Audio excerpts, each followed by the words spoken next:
What if I told you the man who ruled Rome wasn't just an emperor, but a tyrant who turned fear into law, silence into obedience, and paranoia into policy? This isn't the story of a Caesar who led armies with glory. This is the story of Domitian, the emperor who hunted his enemies like animals, and then created new enemies just to keep the killing going. He called himself Lord and God. He forced senators to bow like slaves, and if you spoke out, even whispered the wrong word, you vanished. He didn't just kill dissent, he erased it, wiped names from records, burned scrolls, turned Rome into a palace of shadows where trust meant death and praise was never enough. But the darkest part? He hunted entire groups of people, including the Jews, just for their beliefs. He didn't just tax them, he humiliated them, publicly, brutally. And when they cried out for justice, Rome stayed silent, because silence was safer. But what happens when an emperor becomes too powerful to question? What happens when every mirror in the palace reflects fear instead of truth? What happens when even the gods are forced to kneel? Stay with me, because this isn't just history. This is a warning. The terrifying rise and bloody fall of Domitian begins now.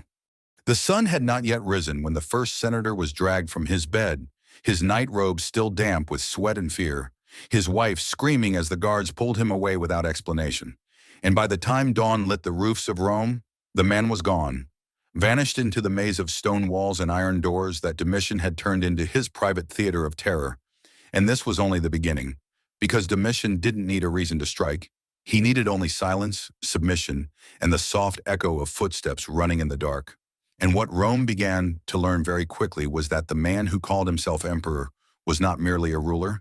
He was a storm wearing the mask of a god, a walking threat carved in marble and dressed in purple, a man who trusted no one and demanded everything, including your breath, your thoughts, your loyalty, and your fear. And under his rule, fear became law, silence became survival, and trust was a dagger hidden in the folds of a friend's robe. Because Domitian did not rule like his predecessors. He did not flatter, he did not smile, he did not pretend to be one of the people. He ruled like a blade pressed to the neck of the Senate, and with every new decree, every vanished name, every headless body that floated down the Tiber, he made one thing clear.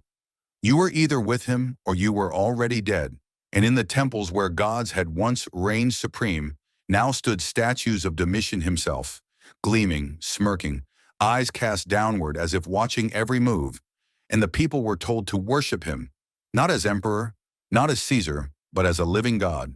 Dominus et Deus, Lord and God, and those who refused found their homes burned, their children gone, their names struck from every record as if they had never existed, and as the days bled into nights and the nights into nightmares, even the most powerful men in Rome, senators, generals, priests, began to walk slower, speak softer, pray louder, and look over their shoulders before every whisper, because Domitian didn't need proof to punish you. He only needed a rumor, a dream, a breath out of place, and soon his spies were everywhere.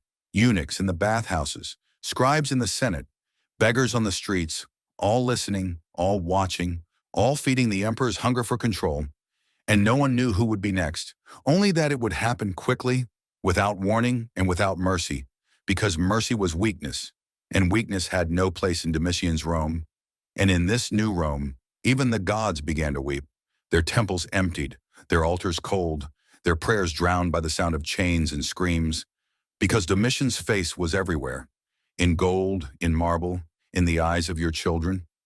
And it was better to bow than to burn, better to lie than to be loyal, better to disappear than to be seen disagreeing with the man who now called himself the god of the world. And while poets were exiled, philosophers silenced, and dissenters erased, Domitian's court grew fatter, louder, stranger, filled with sycophants who praised him as divine between mouthfuls of stolen food and stolen power. And outside the palace walls, the common people starved, but even they sang his praises, because even lies can keep you alive. And while Rome rotted, Domitian walked the marble halls of his golden prison, alone but never unguarded, convinced that every eye was treacherous, that every voice was a plot, that even the air might betray him. And so he trusted no one, not his generals, not his slaves, not even his wife, and especially not the Senate, whom he despised as cowards and parasites. Relics of a republic he was determined to bury forever beneath the weight of his own image. And so he tightened his grip, ordered more executions, filled the prisons until they overflowed, then built more. And when there were no more prisons, he turned the gardens of his palace into execution grounds, lush with blood and flowers. And as the birds sang and the fountains flowed, men screamed and bled, their deaths masked by the beauty of Domitian's twisted paradise. And still the empire obeyed. Still the senators bowed. Still the people pretended that Rome was better now, stronger, cleaner, divine. And in the distance, beneath the ashes of temples and the bones of rebels, the old Rome trembled, forgotten, broken, buried by a man who called himself eternal. The Senate chamber, once a place of thunderous voices and fiery debates, had turned into a tomb of whispers under Domitian's rule, where marble faces stared down from the walls like silent judges, and the men who gathered beneath them no longer spoke with pride or passion, but with fear curdled in their throats, because every word had become a test, every glance a risk, and every silence a survival strategy. For Domitian did not simply demand obedience, he demanded erasure of thought, of disagreement, of memory itself. And senators who had once laughed at weak emperors now studied their own hands, terrified that a cough or a twitch might be taken as treason. Because Domitian watched everything, not always in person, but through his spies, his statues, his laws that reached deeper than the shadows between their benches, and those who dared raise their voice were not corrected. They were eliminated, sometimes in the night, sometimes in the middle of a speech, dragged from the chamber while the others looked away, knowing that even a glance of sympathy could condemn them too.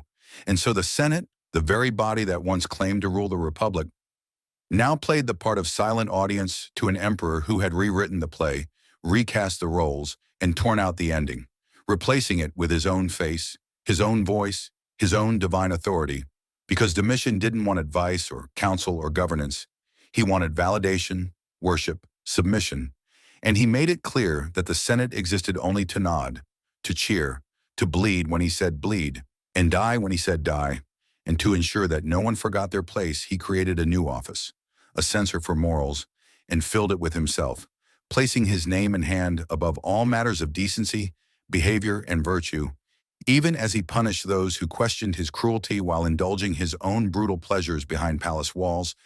And so the senators learned to smile while their colleagues disappeared, learned to toast the emperor's health while their sons were conscripted to die in distant wars, learned to praise his wisdom while blood dried between the tiles of the forum, and the city outside, sensing the decay at the top, began to rot from within, with corruption spreading like a fever, justice sold to the highest bidder, and anyone with dignity either silenced themselves or found themselves silenced by others. Because under Domitian, survival was not about strength or truth. It was about silence, about disappearing into the marble, about pretending the empire was not crumbling beneath your feet. And even those who held their tongues were not safe, because the emperor's paranoia knew no rest. And men were accused not just for their actions, but for their dreams, their pasts, their associations, and for the crime of existing too confidently in his presence. And so Rome became a city of shadows, a place where doors never closed all the way, where servants listened too closely, where letters were burned before they could be read, and where men forgot how to speak freely, forgot how to trust, forgot how to remember a time before fear ruled the calendar. And behind it all, behind the masks and the games and the executions, stood Domitian, not smiling, never smiling, because he believed he was saving Rome from itself, believed that every enemy he struck down was a weed plucked from the sacred garden of empire, believed that only through absolute control could order survive, and that only he could wield such control without being corrupted, not seeing that he had already become the very thing he claimed to destroy. And still the Senate clapped, still the statues watched, still the empire pretended that the silence was peace and the order was strength, while beneath the surface something ancient stirred, a longing for voice, for freedom, for breath.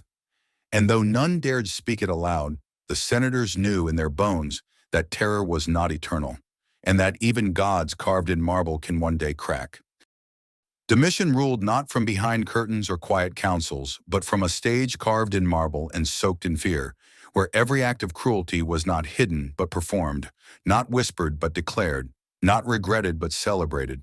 Because for him, power was not a duty, it was a performance, and he made the empire his audience, turning Rome into a living theater of obedience, where the actors were real and the blood was never fake. And if the people dared look away, if they refused to applaud, he made sure they understood that the price of silence could be their tongue, their fortune, their family, or their life. And so the city watched with dry mouths and wet palms as the emperor turned executions into rituals, public trials into plays, and the forum into a stage where senators were shamed, poets were silenced, and generals were accused of betrayal by mere rumor, because Domitian believed that terror was most effective when it was public, when it could be tasted in the air and seen in the faces of the condemned. And to make sure no one felt safe, he surrounded himself with spies, not just in the courts, but in temples, theaters, and taverns, even in households where slaves were paid to report on their masters, children questioned about their fathers, and wives encouraged to betray husbands if they heard any word that could be twisted into treason. And Rome learned quickly that no thought was private, no loyalty deep enough, and no love strong enough to survive the emperor's suspicion. Because to Domitian, there was no greater enemy than doubt, and nothing more dangerous than a man who believed himself safe. And while the people feared his sword, they feared his eyes more. Those cold, searching eyes that saw rebellion in a handshake, blasphemy in a joke, and conspiracy in silence. And yet, even in all his brutality, Domitian craved something else. He craved worship, not just as ruler, but as a god, declaring himself Dominus et Deus, Lord and God, forcing temples to place his image beside Jupiter's, making people kneel when he passed, and demanding priests offer sacrifices in his name, not because he needed their prayers, but because he needed their surrender, their humiliation, their complete and total submission.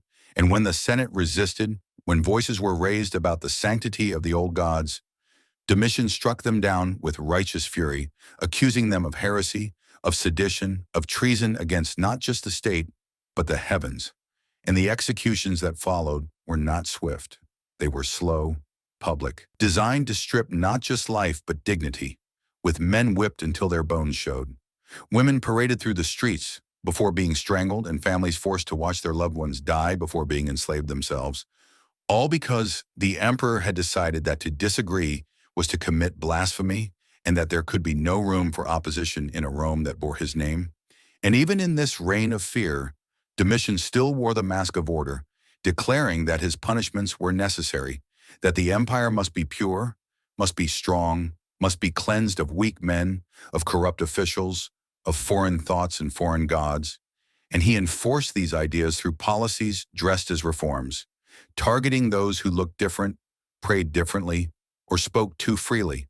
And while the streets were swept clean and the statues polished, the people knew the dirt had simply been buried deeper under layers of gold and silence. Because Domitian's Rome was a city of illusion, beautiful on the surface, rotten at the core, and the emperor stood at its heart like a mad playwright, rewriting the script of history while the actors bled on stage, and behind the curtain, the whispers began to grow again. Not just among the poor, but in the marble halls of the Senate, in the barracks of the Praetorian Guard, even in the corners of his own palace, where servants prayed not to be noticed, not to be chosen for the next performance. And as the fear spread, so did the question: how long could a god survive in a world that no longer believed in him? Domitian did not rule Rome like a man. He ruled it like a storm, sudden and brutal, and anyone who stood in his way was not just removed, they were destroyed, and that included the very group that once made emperors, the Senate, because Domitian saw the senators not as partners or advisors, but as dangerous relics of an old world that had to be reshaped under his will. And when they spoke with too much pride, or asked too many questions, or refused to kneel when he passed, he didn't argue. He punished, first with warnings, then with exile, and finally with death. And it was never done in secret, never behind closed doors, because Domitian believed that fear was only useful if it could be seen, heard, and remembered. So he made sure the trials were public, the accusations dramatic, and the executions unforgettable, with senators dragged into court in chains, stripped of their titles, their wealth seized, or their families humiliated. And the worst part was that the charges often meant nothing. One senator was killed for writing a history book Domitian didn't like, another for quoting a poem that mentioned a tyrant, and another simply for having dinner with someone the emperor distrusted, because in Domitian's Rome, guilt was not proven, it was declared, and the emperor's word was law, his opinion truth, his suspicion a death sentence. And yet the Senate did not rise up. They did not fight back, because they were too afraid, and fear turned powerful men into ghosts, their voices fading, their hands shaking, their eyes always searching the room for someone who might be listening. And when senators began committing suicide before being arrested, Domitian didn't feel shame. He felt power, because to him that was proof that even death bowed before him. And while he called this cleansing, the city knew it as murder, slow and systematic, a purging of minds, of dignity, of Rome's very spine. And outside the Senate, the terror didn't stop, because Domitian targeted anyone who stood out, anyone who questioned, anyone who remembered a time when emperors could be challenged, and that included philosophers, poets, and lawyers, many of whom disappeared or were executed after being labeled as subversive, a word that Domitian never had to explain, because in his world, subversion meant thinking for yourself.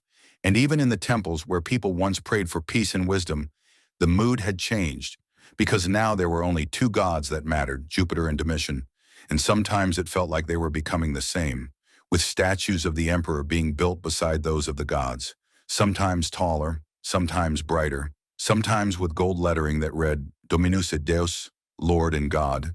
And every time someone bowed before that statue, they weren't just showing respect, they were giving up a piece of themselves, because Domitian didn't want loyalty, he wanted surrender, full and unquestioning.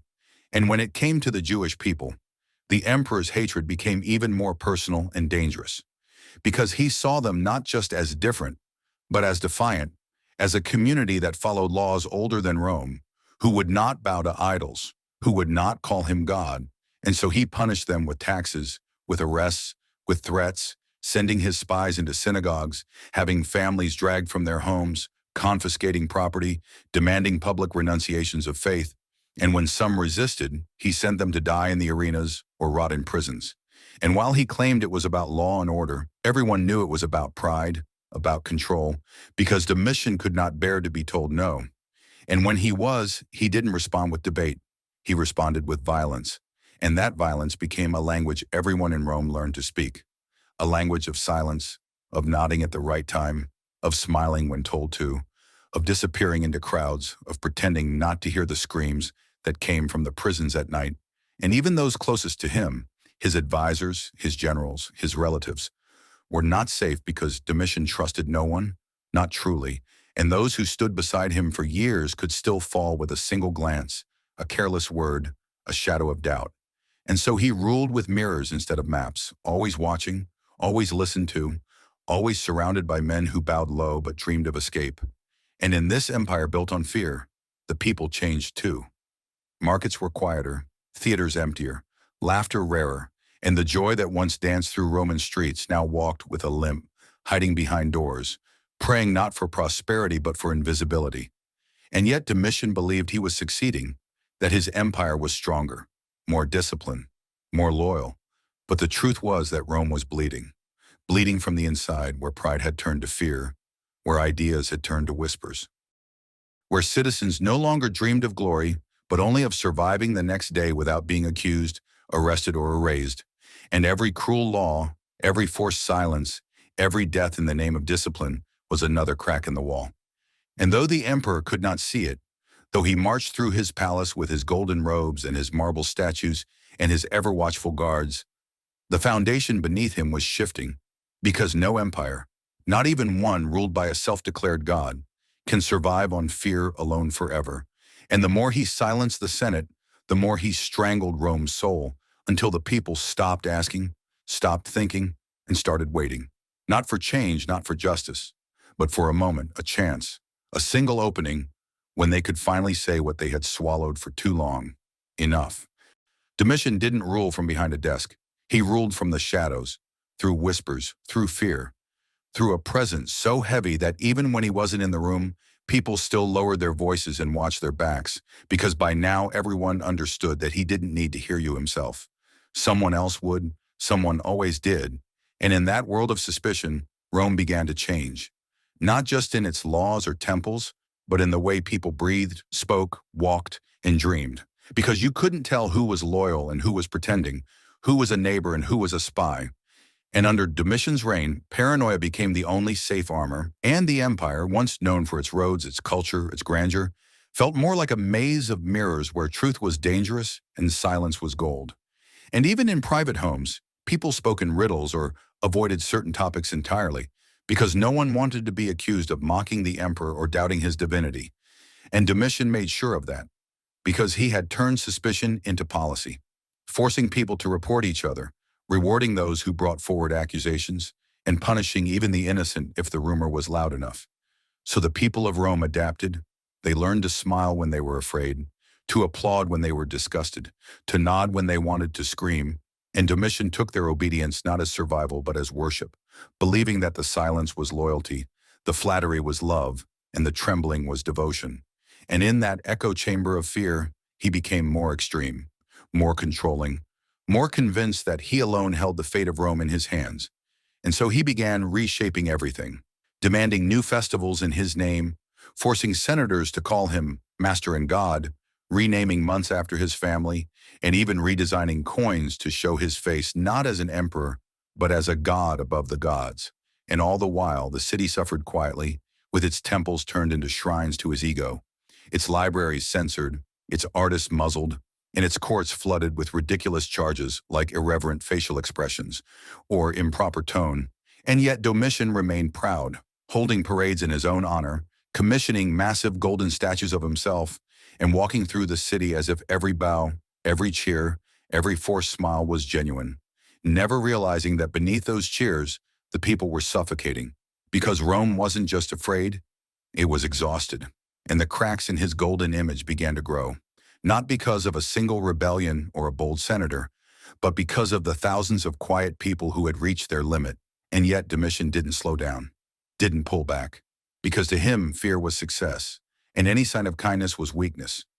So he doubled down, executing poets for metaphors, exiling generals for too much applause, replacing officials every month just to keep them unbalanced, and all the while building more monuments to himself, surrounding himself with flatterers and cowards who dared not tell him the truth, which was that Rome was dying under his shadow, not from fire or famine, but from the slow poison of silence, of fear, of a life where no one trusted anyone. And yet for all this, there were still people who tried to survive with dignity. Teachers who taught in code, parents who told their children bedtime stories that whispered of a freer world, lovers who met in secret to speak truths they couldn't share in daylight. And though they had no power, their survival was resistance.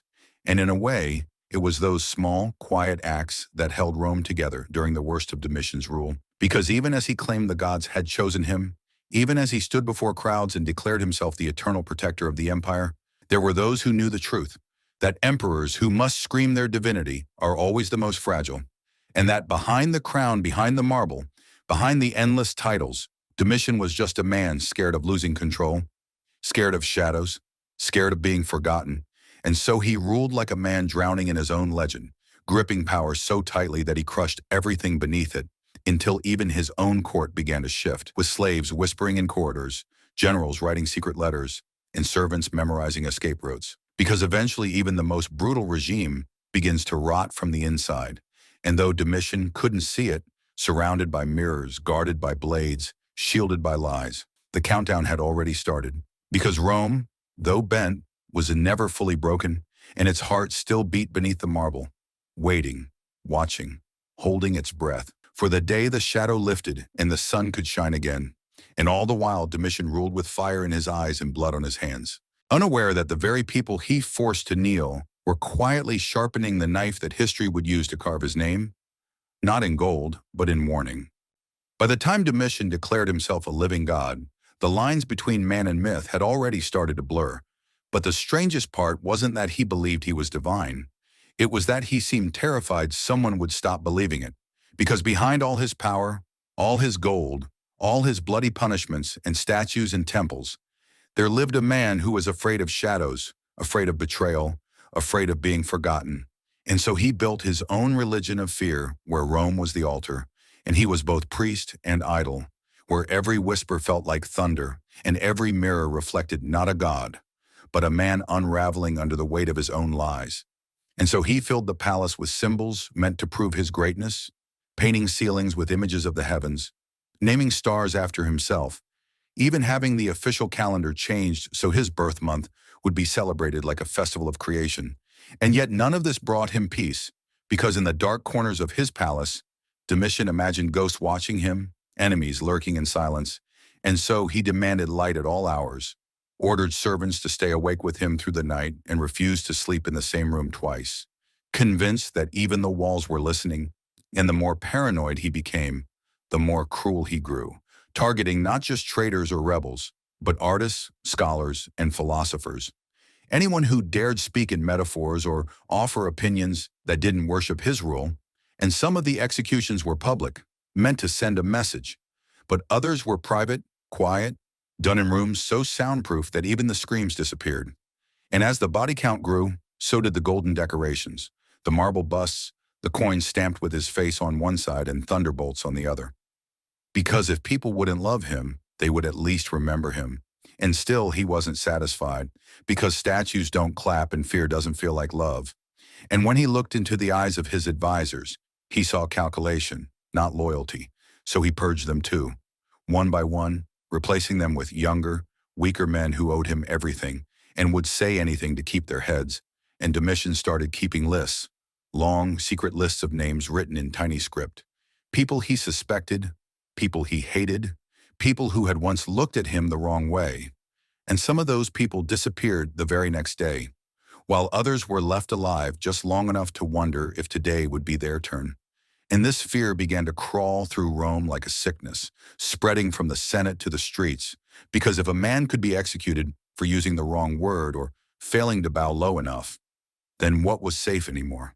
And Domitian encouraged this confusion, because when rules become invisible, obedience becomes absolute, and soon people were policing themselves, turning in neighbors, deleting old poems, burning letters, and even inventing stories just to prove their loyalty. And Domitian watched it all with satisfaction, not realizing that the more fear he created, the more enemies he also created. Because no one wants to live in terror forever, and the people of Rome were beginning to crack under the weight of it.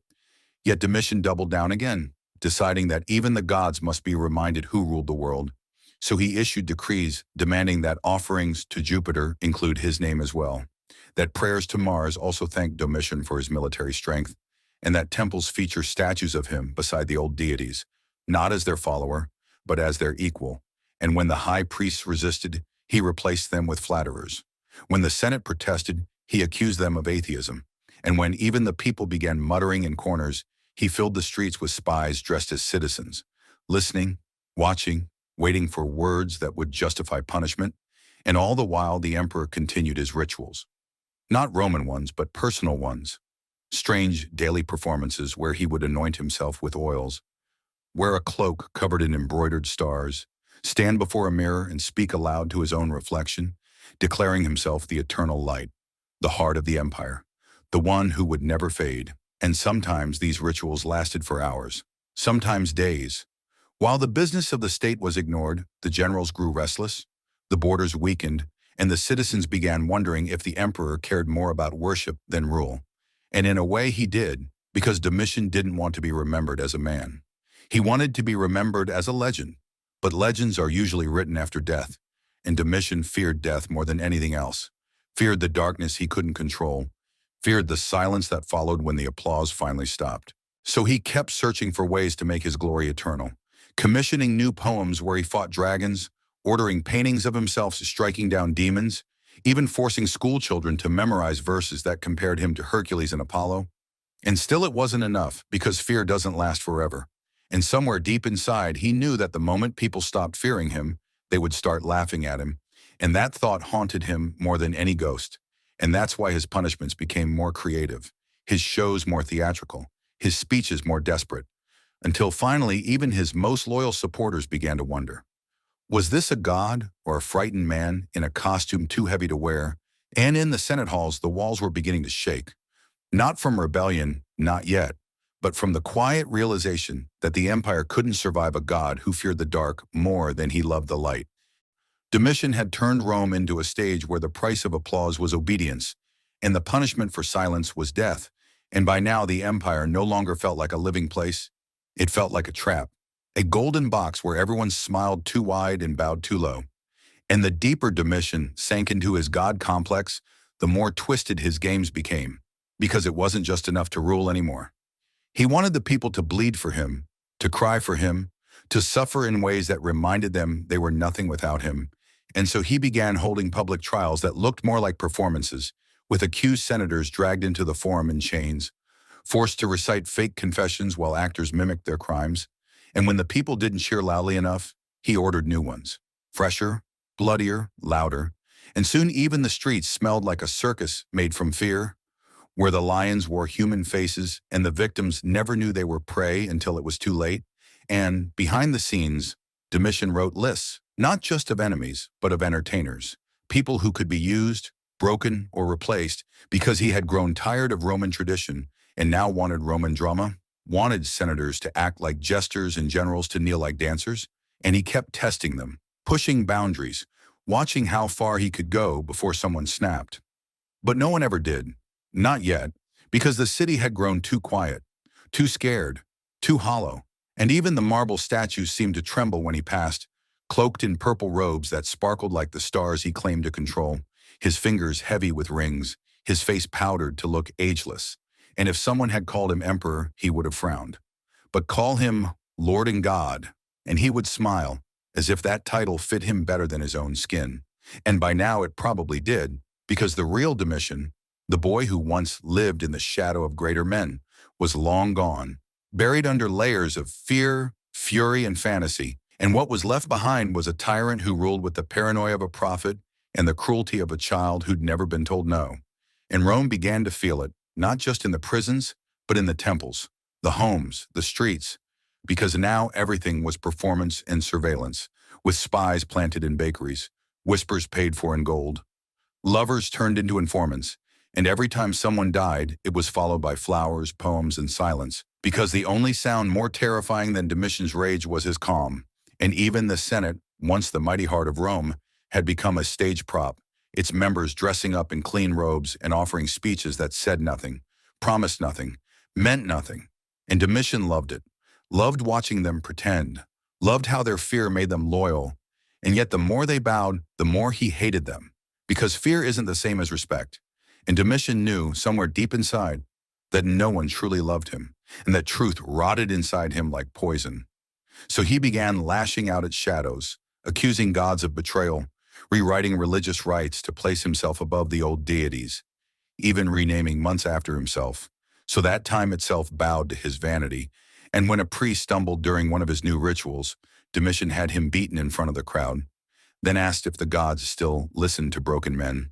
And when no one answered, he laughed, because silence was his favorite response. It meant they were still afraid, and fear was the only prayer he trusted. And yet, even with all this, he still couldn't sleep, because his dreams were no longer dreams.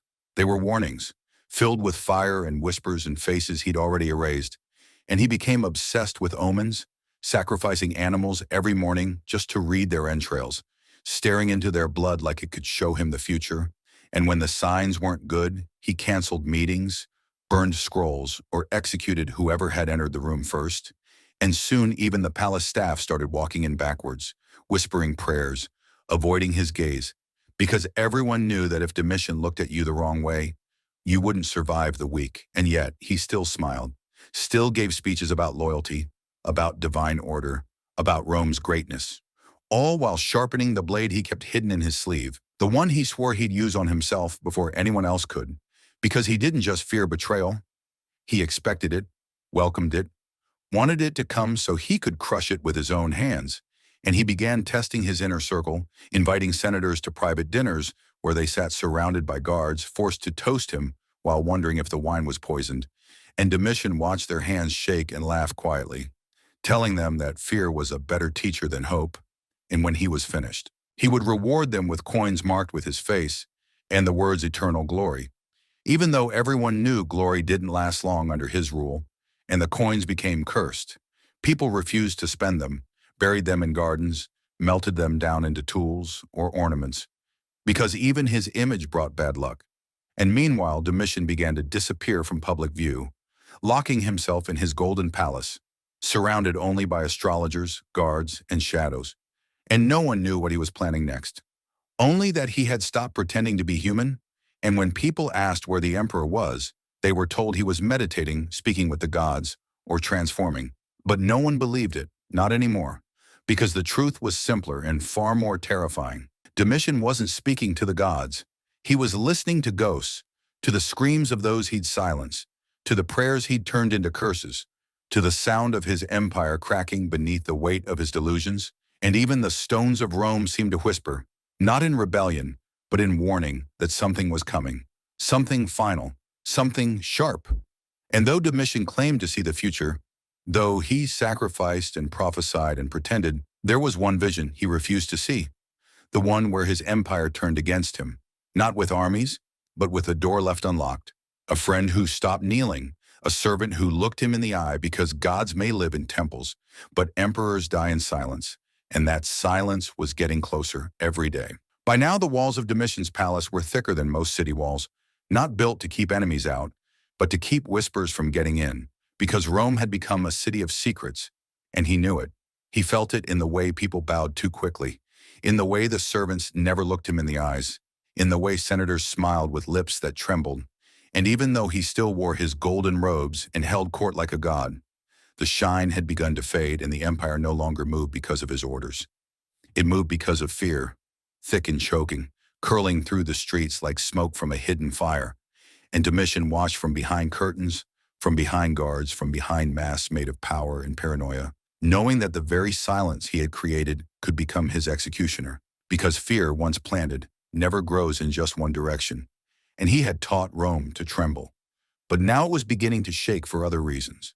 And so he built a new chamber deep inside the palace, a secret room with no windows, no light, only stone and shadows, where he could speak to his astrologers, his spies, his gods, and where he could sit alone and breathe, without the stares, without the lies.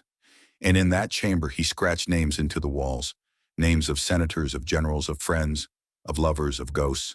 And he stared at those names for hours, muttering to himself, deciding who would live another week and who would be forgotten before the sun rose again.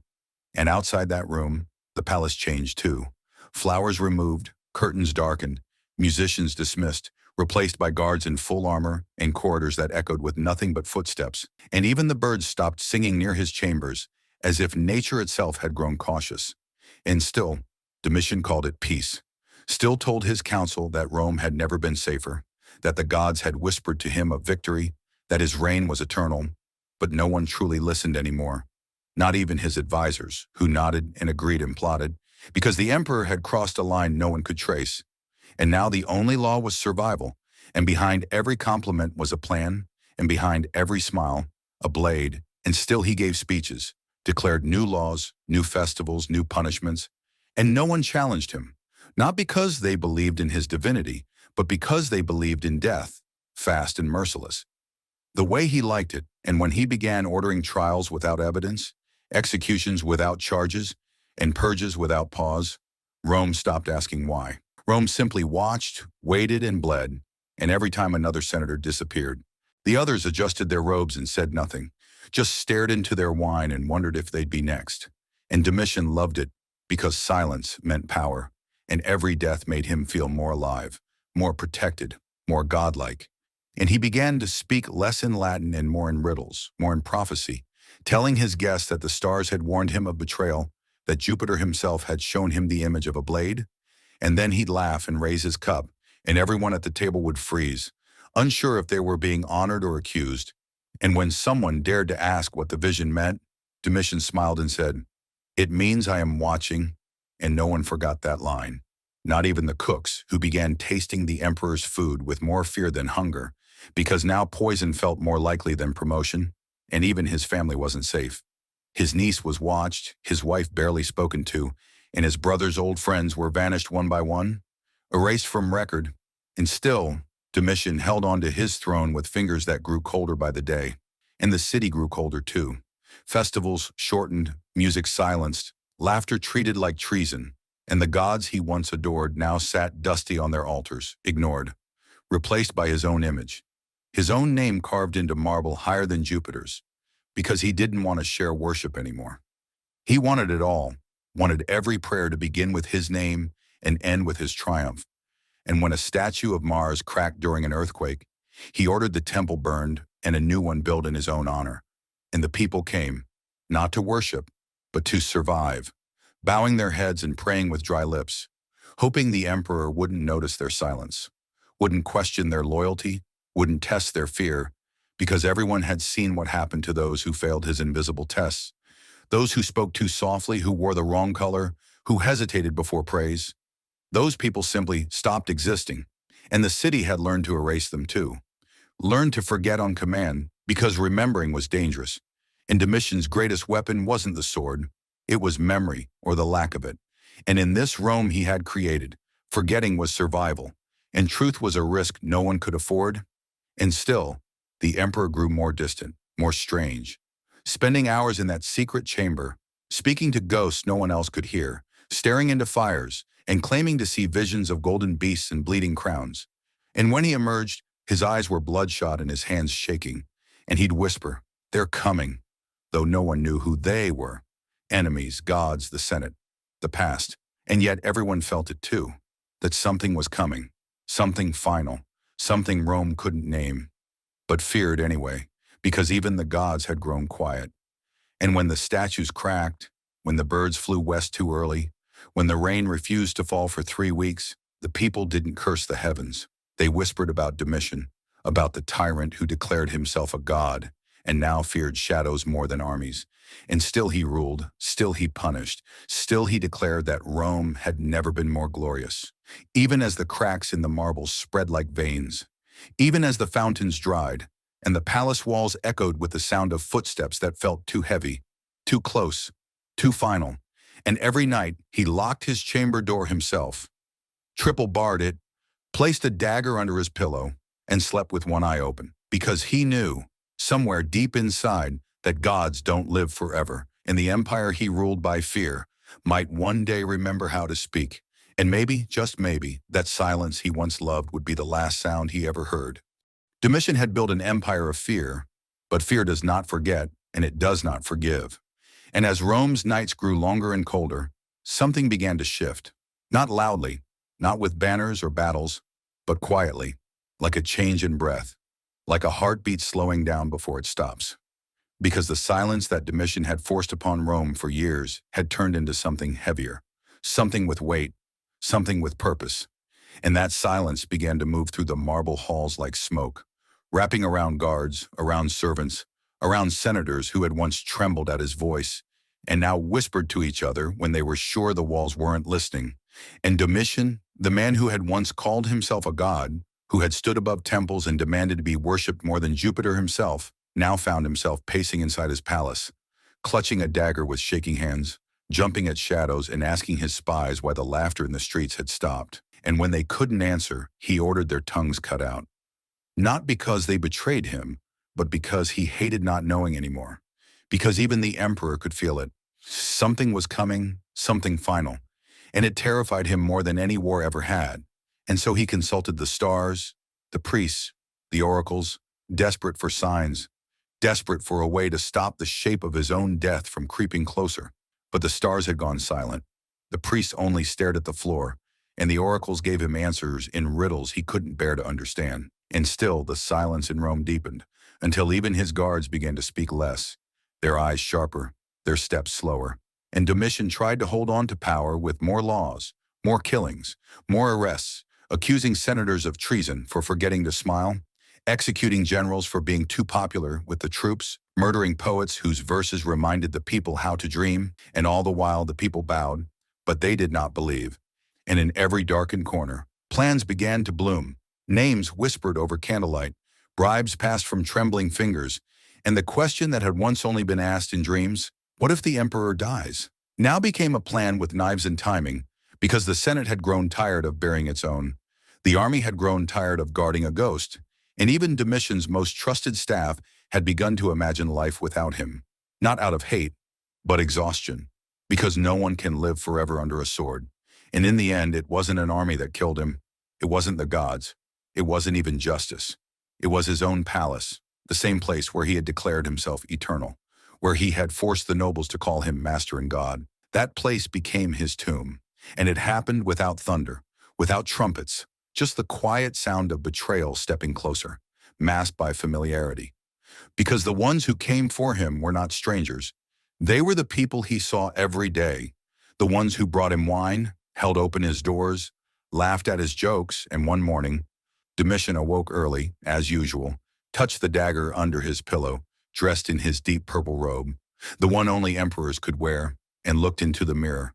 And for the first time in years, he didn't see a god, didn't see a ruler, just a man with tired eyes and a face that had grown heavy with fear. And he tried to shake it off, tried to recite his morning prayer to himself, the one that began with, "Rome is mine," but the words stuck in his throat, and then the door opened and the men stepped inside. Not like assassins, not like warriors, just like servants who had done this 100 times. And Domitian turned, opened his mouth to speak, maybe to beg, maybe to curse, maybe to warn them that the gods were watching. But no words came, only the blur of a blade in motion, the feeling of betrayal finally becoming flesh, and the pain, short, sharp, and final. And he collapsed to the marble floor that had once echoed with his power, and the blood that spilled out didn't look divine, didn't look imperial. It looked like anyone else's because, in the end, that's what he was. Not a god, not a monster, not a myth, just a man who believed his fear was eternal.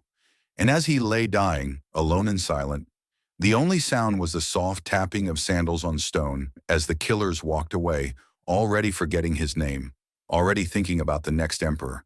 And in the streets, the silence broke. Not with mourning, not with grief, but with a long, relieved exhale, as if the entire city had been holding its breath for years and could finally breathe again. And there were no statues taken down that day, because most had already been hidden or destroyed. And there were no official announcements, just the quiet spreading of truth. Domitian is dead and Rome is free. And the Senate convened quickly, declaring him a tyrant, declaring his reign cursed, his name to be erased from history, his records destroyed, his image defaced. And so the temples he had built fell into dust. The coins with his face were melted, the scrolls with his laws were burned, and the people moved on or tried to, but not all could forget, because some wounds cut too deep. Some echoes never fade, and in dark corners of the palace, servants swore they still saw him, a figure in purple walking the halls at night, whispering orders to no one. And in the forum, old men pointed to cracks in the marble and said, "That's where he made the gods kneel." And sometimes children told stories of a man who once ruled the world but couldn't rule his own fear. And though his name was banned, though his memory was condemned, Domitian lived on, not in honor, not in glory, but in caution, in warning, in the chill that runs down your spine when silence lingers too long. And Rome, scarred and shaken, stepped into the light again, never quite the same. When Domitian finally died, Rome didn't cheer. It didn't cry, it didn't collapse or rejoice. Instead, it blinked. It stood still. It looked at itself in the mirror and asked, "What have we become?" Because when a man like Domitian rules, the damage doesn't end when the blade finds his throat. The fear he created lingers. The silence he demanded takes time to unlearn. The shadows he cast stretch further than his reign. The day after his death, the palace doors stayed shut. The purple robes were locked away. The statues that hadn't already been torn down were defaced by angry hands. His golden laurel crowns were melted, quietly, without ceremony. The Senate rushed to condemn his name, passing a decree of damnatio memoriae, erasure of memory. It meant no more monuments, no more honors, no more trace of his rule. The historians wrote carefully, with pens dipped in caution and blood. Some called him a monster, others a misunderstood genius. Most said little at all, afraid to be accused of remembering too fondly or too much. The new emperor, Nerva, was chosen quickly, not because he was strong, but because he was safe. An old man with calm eyes and a quiet voice. He promised balance, promised healing, promised no more terror. But healing Rome was harder than it looked. The wounds weren't on the skin.